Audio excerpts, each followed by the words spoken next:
aesthetic feelings, their increasing intensity, are really different feelings.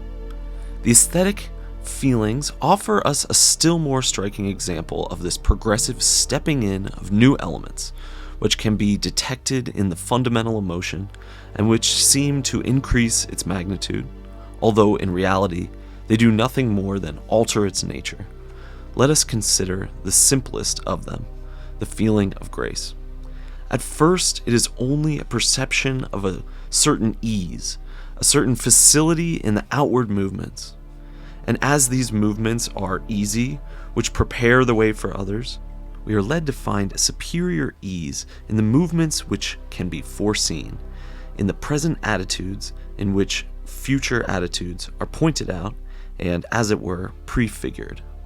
If jerky movements are wanting in grace, the reason is that each of them is self-sufficient and does not announce those which are to follow. If curves are more graceful than broken lines, the reason is that while a curved line changes its direction at every moment, every new direction is indicated in the preceding one. Thus, the perception of ease in motion passes over into the pleasure of mastering the flow of time and of holding the future and the present. A third element comes in when the graceful movements submit to a rhythm and are accompanied by music. For the rhythm and measure, by allowing us to foresee in a still greater extent the movements of the dancer, make us believe that we now control them. As we guess almost the exact attitude that the dancer is going to take, he seems to obey us when he really takes it. The regularity of the rhythm establishes a kind of communication between us and him, and the periodic returns of the measure are like so many invisible threads by means of which we set in motion this imaginary puppet. Indeed, if it stops for an instant, our hand in its impatience cannot refrain from making a movement, as though to push it, as though to replace it in the midst of this movement, the rhythm of which has taken complete possession of our thought and will. Thus, a kind of physical sympathy enters into this feeling of grace. Now, in analyzing the charm of this sympathy, you will find that it pleases you through its affinity with moral sympathy, the idea of which it subtly suggests. This last element, in which all the others have merged and at the same time in some measure had ushered it in, explains the irresistible attractiveness of grace. We could hardly make out why it affords us such pleasure if it were nothing but a saving of effort, as Spencer maintains. But the truth is that in everything which we call very graceful, we imagine ourselves able to detect, besides the lightness which is a sign of mobility, some suggestion of a possible movement towards ourselves, of a virtual and even nascent sympathy. It is this mobile sympathy, always ready to offer itself, which is just the essence of higher grace. Thus, the increasing intensities of aesthetic feeling are here resolved into as many different feelings, each one of which, already heralded by its predecessor, becomes perceptible in it and then completely eclipses it. It is this qualitative progress which we interpret as a change of magnitude, because we like simple thoughts and because our language is ill-suited to render the subtleties of psychological analysis. The feeling of beauty. Art puts to sleep our active and resistant powers and makes us responsive to suggestion. To understand how the feeling of the beautiful itself admits of degrees, we should have to submit it to a minute analysis. Perhaps the difficulty which we experience in defining it is largely owing to the fact that we look upon the beauties of nature as anterior to those of art. The processes of art are thus supposed to be nothing more than means by which the artist expresses the beautiful, and the essence of the beautiful remains unexplained. But we might ask ourselves whether art is beautiful otherwise than through meeting, by chance, certain processes of our art, and whether, in a certain sense, art is not prior to nature. Without even going so far, it seems more in conformity with the rules of a sound method to study the beautiful first in the works in which it has been produced by a conscious effort, and then to pass on by imperceptible steps from art to nature, which may be looked upon as an artist in its own way. By placing ourselves at this point of view, we shall perceive that the object of art is to put to sleep the active, or rather resistant powers of our personality, and thus to bring us into a state of perfect responsiveness, in which we realize the idea that is suggested to us and sympathize with the feeling that is expressed. In the processes of art, we shall find, in a weakened form, a refined and in some measure spiritualized version of the processes commonly used to induce states of hypnosis.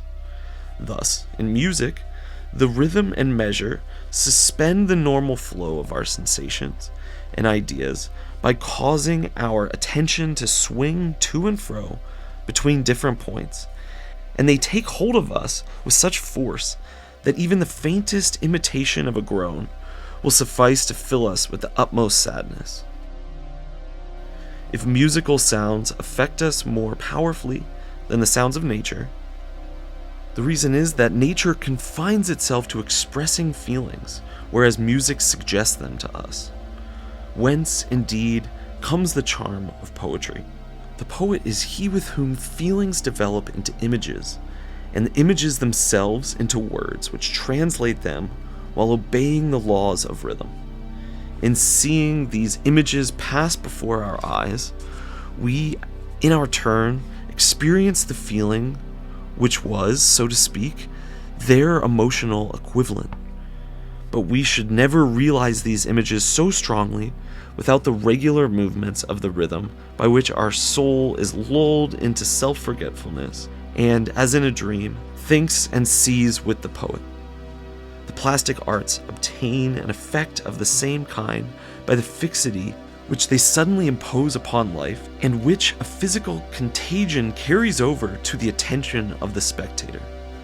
While the works of ancient sculpture express faint emotions which play upon them like a passing breath, the pale immobility of the stone causes the feeling expressed or the movement just begun to appear as if they were fixed forever, absorbing our thought and our will in their own eternity.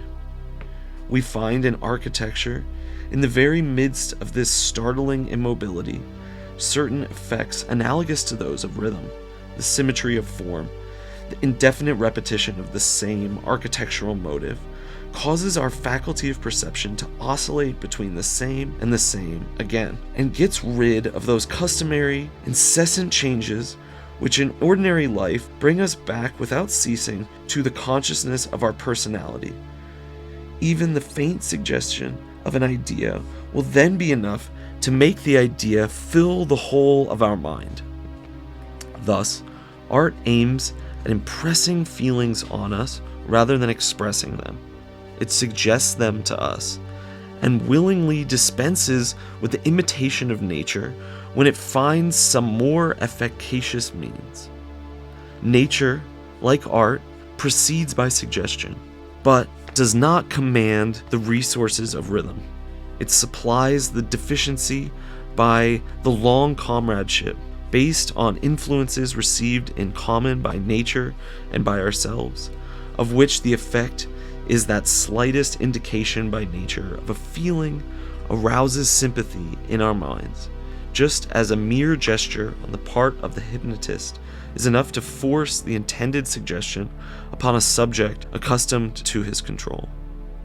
And this sympathy is shown in particular when the nature displays to us beings of a normal proportion, so that our attention is distributed equally over all the parts of our figure without being fixed on any one of them.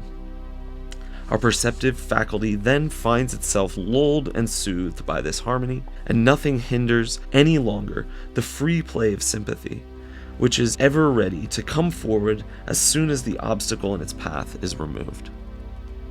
Stages in the aesthetic emotion. It follows from this analysis that the feeling of the beautiful is no specific feeling, but that every feeling expressed by us will assume an aesthetic character, provided it has been suggested and not caused. It will now be understood why the aesthetic emotion seems to us to admit of degrees of intensity and also of degrees of elevation. Sometimes the feeling which is suggested scarcely makes a break in the compact texture of psychical phenomenon in which our history consists. Sometimes it draws our attention from them, but not so that they become lost to sight.